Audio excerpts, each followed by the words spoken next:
নজর রাখবো পরবর্তী সংবাদে। স্বাধীনতার পর এই প্রথমবার কোনো ভূমিপুত্র এবার রাজ্যপাল হিসেবে শপথ নিতে চলেছেন। ত্রিপুরা থেকে এই প্রথমবারের মতো রাজ্যপাল হিসেবে শপথ গ্রহণ করবেন তেলেঙ্গানার জিষ্ণু দেববর্মন। আজ মাতাবাড়ি ত্রিপুরা সুন্দরী মন্দিরে এসে পুজো দিলেন এবং তিনি এদিন রাজ্য থেকে প্রথম রাজ্যপাল হিসেবে নির্বাচিত হওয়ায় ত্রিপুরেশ্বরী মন্দিরে উপচে পড়া মানুষের ভিড় লক্ষ্য করা গেছে এবং একই সঙ্গে সকলে উত্তরীয় এবং ফুলের তোড়া দিয়ে বরণ করে নিয়েছেন জিষ্ণু দেববর্মনকে। সাথে উপস্থিত ছিলেন ওনার সহধর্মিণী। প্রথমে ফুলের তোড়া দিয়ে বরণ করে নেন রাজ্যের রক্ত দপ্তরের মন্ত্রী সিংহরায়, মাতাবাড়ি কেন্দ্রের বিধায়ক অভিষেক দেবরায়, বিধায়ক জিতেন্দ্র মজুমদার সহ আরো অন্যান্যরা। তারপরে অন্যান্যরা তাকে বরণ করে নেন। তবে কি রয়েছে বিস্তারিত বিষয় শুনুন।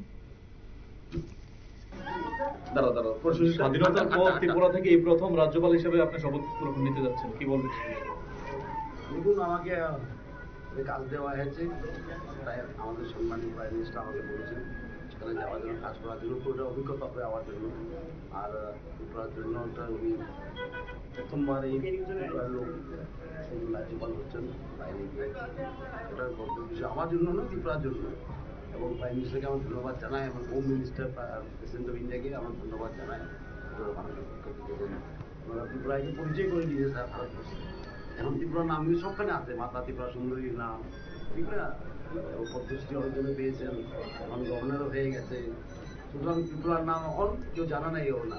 আমরা যখন যুবক ছিলাম ত্রিপুরা কোথায় বললে আমরা আসামে বলতাম, এখন ত্রিপুরা বললে ত্রিপুরাই জানে মানুষ। ঠিক মোদীজির কি দীর্ঘদিন ধরে আপনি ভারতীয় জনতা পার্টির সঙ্গে ছিলেন, যে জায়গায় আপনাকে রাজ্যপাল করা হয়েছে।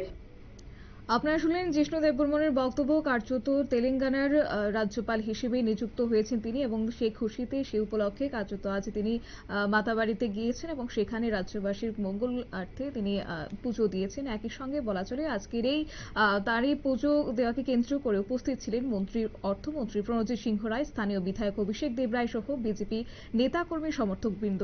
বিষয়টিকে শুধুমাত্র নতুন কাজের সঙ্গে যোগসাজশের কথা উল্লেখ করে রাজ্যে তার রাজ্যপাল হওয়াকে ত্রিপুরার গর্ব বলে জানালেন রাজ্যের প্রাক্তন উপমুখ্যমন্ত্রী জিষ্ণু দেববর্মন।